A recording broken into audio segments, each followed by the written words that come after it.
TV actor आशीष कपूर का rape का आरोप है। पुणे से हुई गिरफ्तारी, पूरा मामला मैं आपको बताऊंगा। बिग बॉस 19 तान्या मित्तल का वायरल बयान, मैं ऐश्वर्या राय से ज्यादा खूबसूरत हूं और मैं सिर्फ 12th पास हूं। एक ऐसी कहानी है जिसका एक बड़ा मुद्दा बन गया है। The Conjuring the last right की शुरुआती समीक्षाएं, फैंस ने कहा हड्डियां कपा देने वाला विदाई है। फ्रेंचाइज को समर्पित डरावना प्रेम पत्र, जरीन खान का करण जौहर पर निशाना, बोली स्टार किड्स को बेवजह मौके मिलते हैं, मेहनत की जरूरत ही नहीं समझते। बागी 4 एडवांस बुकिंग की शुरुआत हो चुकी है। डे 1 का जो एक्सपीरियंस रहा है मैं आपको बता दूं, टाइगर श्रॉफ की फिल्म ने पहले दिन बेचे 53,000 से ज्यादा टिकट। हरनाज संधू की धमाकेदार एंट्री, संजय लीला भंसाली ले गए रणबीर कपूर और आलिया भट्ट और विक्की कौशल को सिसिली। लव एंड वॉर का क्लाइमैक्स होगा सबसे ग्रैंड। आप देख रहे हैं माया नगरी, एंटरटेनमेंट की वो दुनिया जहां आशीष दुबे यानी कि मैं आपके लिए लेकर आता हूं सिनेमा जगत से बेहतरीन और भरपूर मसालेदार कहानियां, किससे, किसने कहा, क्यों कहा, कब रिलीज होगा, रिलीज हो गया है, कमाई कितनी है, एंटरटेनमेंट की दुनिया से हर बड़ी खबर। तो सबसे पहली खबर की ओर चलते हैं। भारतीय सिनेमा की सबसे बहुप्रतीक्षित फिल्म में से एक लव एंड वॉर अपने भव्य पैमाने और स्टारकास्ट के कारण लगातार सुर्खियों में बना हुआ है। संजय लीला भंसाली के निर्देशन में बन रही इस फिल्म में रणबीर कपूर, आलिया भट्ट और विक्की कौशल मुख्य भूमिकाओं में नजर आएंगे। नवंबर 2024 में शुरू हुई शूटिंग का अब तक लगभग 125 दिनों का काम पूरा हो चुका है, जिसमें मुंबई के विशाल सेट पर बड़े पैमाने का शेड्यूल शामिल है। अब खबर है कि फिल्म के सबसे अहम हिस्से यानी क्लाइमैक्स सीक्वेंस की शूटिंग के लिए भंसाली पूरी टीम के साथ इटली के खूबसूरत शहर सिसिली रवाना हो चुके हैं। यह शेड्यूल अक्टूबर के दूसरे हफ्ते से शुरू होगा और लगभग 1 महीने तक चलने वाला है। सूत्रों के मुताबिक फिल्म का क्लाइमैक्स बेहद ड्रामेटिक और रोमांटिक होगा, जिसे सिसिली के विविध और भव्य लोकेशंस पर शूट किया जाएगा। इस दौरान भंसाली एक स्पेशल गाना भी रणबीर कपूर, आलिया और विक्की पर फिल्माएंगे। जैसा कि भंसाली की फिल्मों की पहचान रही है, वो एक बड़े पैमाने पर भावनात्मक और नाटकीय दृश्यों को फिल्माना पसंद करते हैं। लव एंड वॉर का क्लाइमैक्स भी ठीक वैसा ही होगा, जिसमें तीनों सितारों की शानदार परफॉर्मेंस देखने को मिलने वाली है।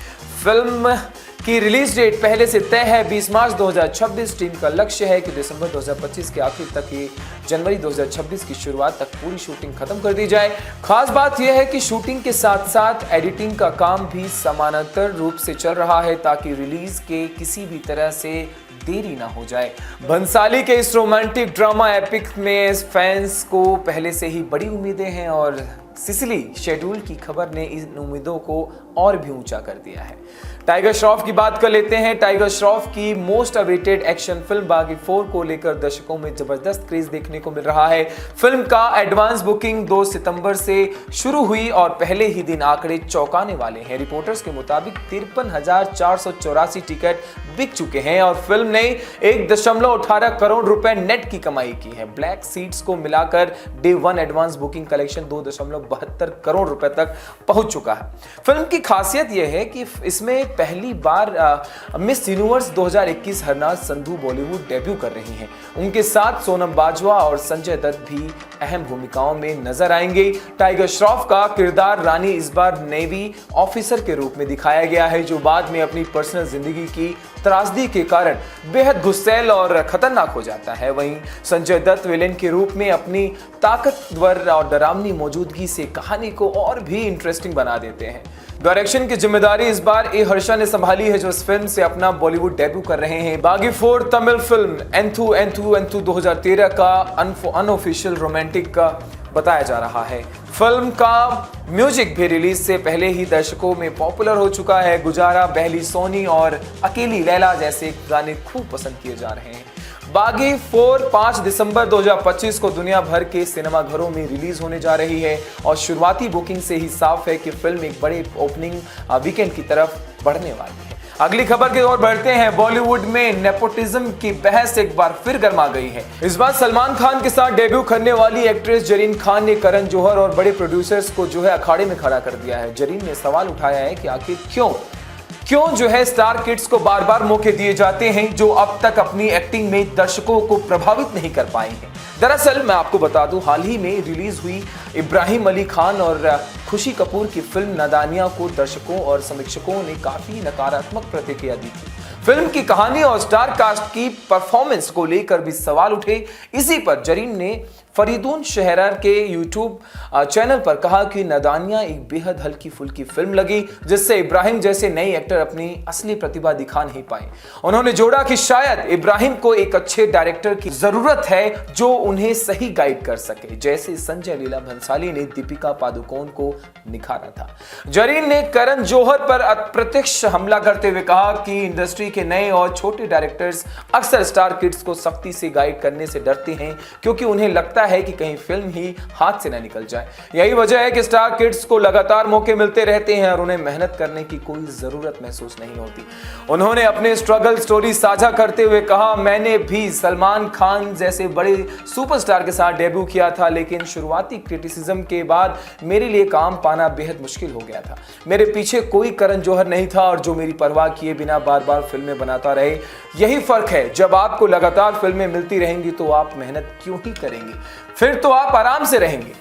गौरतलब है कि नादानिया का जो प्रोडक्शन करण जौहर ने किया था, वह पहले भी आलिया भट्ट, वरुण धवन, जानवी कपूर, अनन्या पांडे समेत कई स्टार किड्स को लॉन्च कर चुके हैं।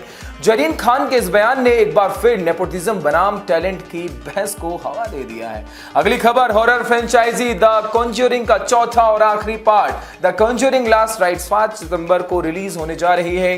भारत में इसके पेड प्रीव्यूज 4 सितंबर से ही शुरू हो गए थे और पहले से ही हाउसफुल जा चुका है, जो दर्शकों की जबरदस्त एक्साइटमेंट को दिखाता और निखारता है। इस फिल्म में एक बार फिर वेरा फार्मिगा और पैट्रिक विल्सन की जोड़ी दिखाई देगी, जो real life paranormal investigators Ed और लॉरेन वारेन का किरदार निभाते हैं। इसे वारेंस का आखिरी केस बताया जा रहा है, वही केस जिसने सब कुछ खत्म कर दिया। सोशल मीडिया पर सामने आ रही शुरुआती रिव्यूज में दर्शकों ने फिल्म को भावुक और हड्डियों तक कपा देने वाला फेयरवेल कहा है। कई फैंस का कहना है कि यह फिल्म फ्रेंचाइज के लिए एक डरावना और लव लेटर जैसी है, जिसमें पुराने पार्ट्स और वारेंस की कहानियों की झलक देखने को मिलती है।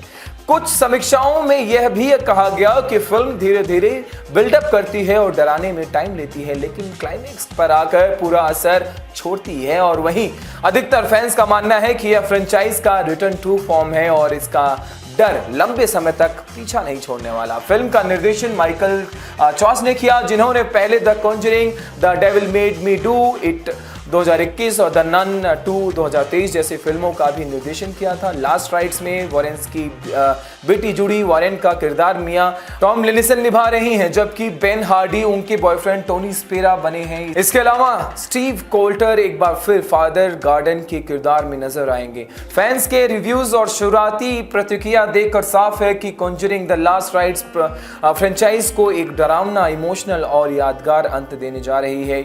अगली खबर, टीवी का चर्चित और विवादित रियलिटी शो बिग बॉस 19 एक बार फिर सुर्खियों में है। इस बार चर्चा का कारण बनी है कंटेस्टेंट तान्या मित्तल। न जाने तान्या मित्तल क्या करके मानेंगी, जिनका एक पुराना वीडियो सोशल मीडिया पर तेजी से वायरल हो रहा है। दरअसल 2022 के उनके जोश टॉक सेशन का क्लिप सामने आया है, जिसमें तान्या यह कहते हुए दिखाई देती हैं कि उन्होंने सपना देखा था कि वह ऐश्वर्या राय से भी ज्यादा खूबसूरत है। बताइए आपको हंसी आई कि नहीं आई। उन्होंने मजाकिया अंदाज में यह भी बताया कि उन्हें एक सपना आया था जिसमें सुष्मिता सेन ने उन्हें अपना क्राउन सौंप दिया था और वह ऐश्वर्या राय से सुंदर दिख रही थी। बताइए, इतना बड़ा सवाल उन्होंने सोशल मीडिया पे छेड़ दिया इस बात को लेकर, और इस वीडियो ने इंटरनेट पर मिली जुली प्रतिक्रियाएं पैदा कर दी हैं। कुछ लोग इसे मजाक में ले रहे हैं तो कुछ इसे उनके घमंड से जोड़कर ट्रोल कर रहे हैं। तान्या मित्तल की यह पहली बार की विवादित टिप्पणी नहीं है। बिग बॉस हाउस में भी वह अपने बयानों को लेकर लगातार चर्चा में रहती हैं। वायरल क्लिप में वह अपने बचपन और पाबंदियों का जिक्र भी करती हैं कि शाम 6 बजे के बाद बाहर जाना कितना मुश्किल होता था, फोन पर लड़कों से बात करना अलाउड नहीं था और घर के कामकाज के अलावा कुछ सीखने पर भी रोक थी। खैर, ये बात तो सच्ची है कि आज से कुछ दौर पहले तक ऐसा ही हुआ करता था। लड़कियों को बाहर जाने की आज़ादी नहीं होती थी, उनको मोबाइल का एक्सेस नहीं मिलता था, घर पे बहुत सारी पाबंदियां थी। इसी वजह से वह खूबसूरत दिखने को लेकर जुनूनी हो गई थी। इसके अलावा एक और बयान ने सबका ध्यान खींचा है। तान्या ने गर्व से कहा कि वह सिर्फ 12th पास है। बताइए, आप में से भी बहुत लोग 12th पास होंगे और वो लोग क्या कर रहे हैं कमेंट सेक्शन में बताइएगा। और आगे की पढ़ाई उन्होंने नहीं की। उनका कहना था कि वह इस बात को छिपाती नहीं बल्कि आत्मविश्वास से लोगों को बताती हैं। इस बयान ने भी सोशल मीडिया पर बहस छेड़ दी है। फिलहाल बिग बॉस 19 का यह नया ड्रामा दर्शकों को खूब एंटरटेन कर रहा है और तान्या मित्तल का शो के कितने सारे ऐसे विवाद हैं जिनमें वो चर्चित रहती हैं और कहीं ना कहीं टीवी पे, सोशल मीडिया पे वायरल रहती हैं। अगली सबसे बड़ी खबर टीवी जगत से एक चौंकाने वाली खबर सामने आई है, जहां मशहूर एक्टर आशीष कपूर रेप का आरोप लगा है और उन्हें दिल्ली पुलिस ने पुणे से गिरफ्तार कर लिया है। पुलिस के अनुसार यह मामला अगस्त महीने का है, जब दिल्ली में एक हाउस पार्टी आयोजित किया गया था। पीड़िता की आशीष कपूर से मुलाकात इंस्टाग्राम के जरिए हुई थी और दोनों के बीच दोस्ती भी हो गई थी। इसी दौरान पार्टी का प्लान बना, जिसमें पीड़िता भी शामिल हुई और आरोप है कि पार्टी के दौरान वॉशरूम में आशीष कपूर ने उनके साथ रेप किया। शुरुआती अफवाहें ये फैली कि एफआईआर में आशीष कपूर, उनके एक दोस्त की पत्नी और 2 अज्ञात लोगों के नाम दर्ज किए गए थे, लेकिन बाद में पीड़िता ने अपने बयान बदलकर केवल आशीष कपूर को ही दोषी बताया। पीड़िता का यह भी दावा है कि इस घटना की वीडियोग्राफी हुई थी, लेकिन अब तक पुलिस को कोई ऐसा सबूत हाथ नहीं लगा है। वहीं पुलिस का कहना है कि उसी दोस्त की पत्नी ने पीसीआर कॉल कर पुलिस को जानकारी दी थी। इस पर पूरे मामले ने टीवी इंडस्ट्री में हलचल मचा दी है, क्योंकि आशीष कपूर ने टीवी सीरियल देखा एक ख्वाब और फिल्मों कुर्बान, टेबल नंबर 21 और इंकार में भी काम किया है। लंबे समय से पर्दे में रहे वो दूर, लेकिन आशीष अब इस गंभीर मामले में फंस गए हैं और पुलिस लगातार पूछताछ कर रही है। मामला बेहद संवेदनशील है और अभी जांच जारी है। दोस्तों, आप देख रहे थे माया नगरी, मैं हूं आपके साथ आशीष दुबे। फिर मिलेंगे अगले एपिसोड में, तब तक के लिए नमस्कार।